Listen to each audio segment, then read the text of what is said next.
teman-teman, ketemu lagi sama aku Hidra. Aku Diko. Jadi sekarang kita mau ngebahas tentang perkuliahan di Strasbourg, khususnya buat Diko. Nah, sekarang silakan kok kenalin dulu. Oke, nama aku Diko. Aku sekarang kuliah di Strasbourg dengan jurusan ekonomi dan manajemen. Di sini ini aku tahun kedua aku belajar di sini, dan sekarang aku semester 2. Kalau boleh tahu jurusan ekonomi di Strasbourg itu ngebahas tentang apa sih? Pertama, yang paling basic, itu paling standar, itu terutama kita akan membahas mengenai makroekonomi, atau juga bisa dibilang ekonomi secara luasnya, seperti dengan macam-macam jenis ekonomi di setiap negara misalkan, atau jenis-jenis ekonomi dari satu negara ke negara lain, tindakan-tindakan terhadap misalnya inflasi atau deflasi gitu-gitu. Oh, jadi itu bidang-bidangnya ya? Iya. Apa sih namanya? Jadi bidangnya ekonomi sendiri ada ekonomi makro sama mikro, sama aja sih, sama kayak di Indonesia. Gimana sih sistem belajar di sana kok kalau boleh tahu? Oke, kalau sistem belajar di sini itu sangat biasa ya, seperti kuliah-kuliah lain. Ada kelas, ada juga kelas praktek gitu-gitu. Kalau di kelas itu kita mendengarkan guru yang sedang mengajar, lalu nyatet atau ya berusaha untuk fokus untuk mendengarkan apa yang sedang diajarin.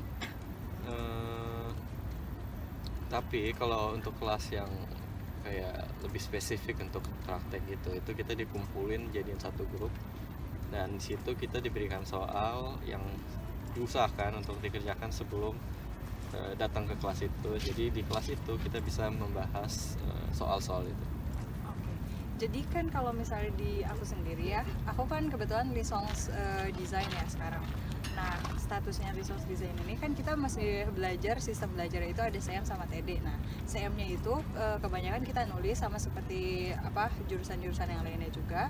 Kebanyakan nulis ngedengerin guru. Yeah. Dan kalau misalnya TD sendiri itu kelas kecil yang biasa di mana kita itu punya tugas-tugas individual masing-masing gitu.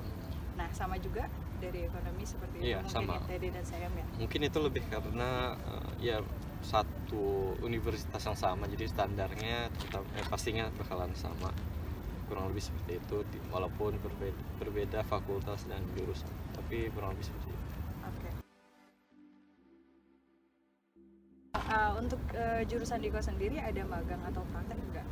Ya, di Licence ini? Untuk magang kita itu diwajibkan kalau nggak salah ya di tahun terakhir di universitas. Jadi di situ misalnya kita anak-anak internasional boleh mencoba magang di Perancis, atau misalnya di negara-negara tetangga seperti misalnya Jerman atau Inggris gitu. Untuk anak-anak Perancis sendiri biasanya mereka disarankan untuk di luar Perancis. Jadi untuk magang sendiri unlimited tempatnya, maksudnya nggak ada batasan-batasan daerah, kita bisa magang di dalam Perancis sendiri atau di luar Perancis, jadi kayak gitu.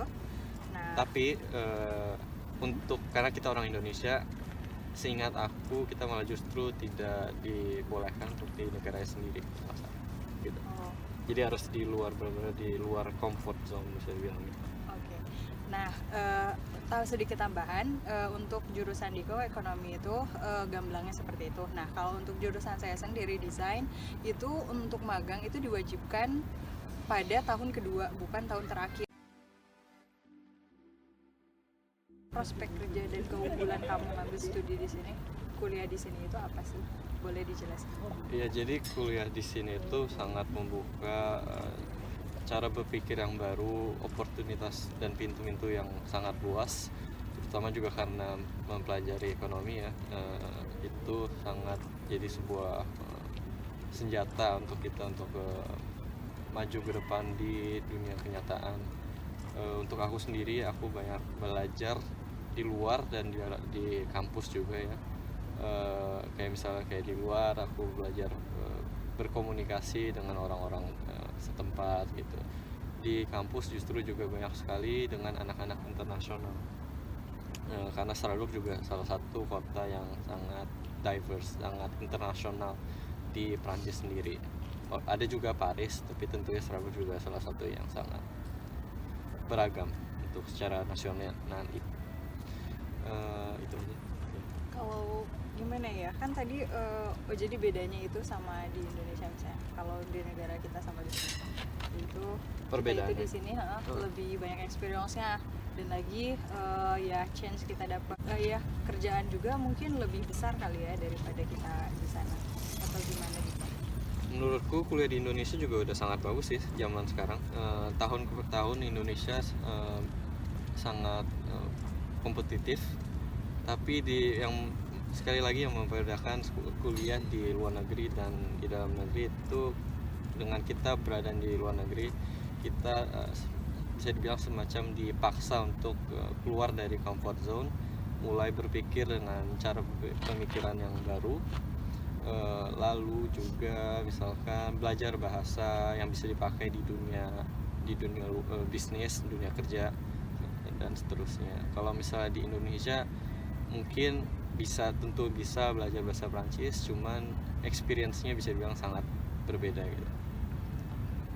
Jadi kayaknya itu udah jelas banget ya, cukup sekian mungkin dari Mungkin kita. Mungkin kita butuh patah kata terakhir buat apa sih yang bisa disampaikan buat orang-orang Indonesia nih yang mau Kuliah lanjut di sini studi ya, di di sini, Strasbourg. kuliah di sini. Pertama, saran aku atau pesan aku bilang siap-siap untuk menjalankan menghadapi kehidupan yang baru dengan experience atau pelajaran-pelajaran baru, opportunity baru untuk berkenalan dengan orang-orang yang sangat berbeda dan seterusnya.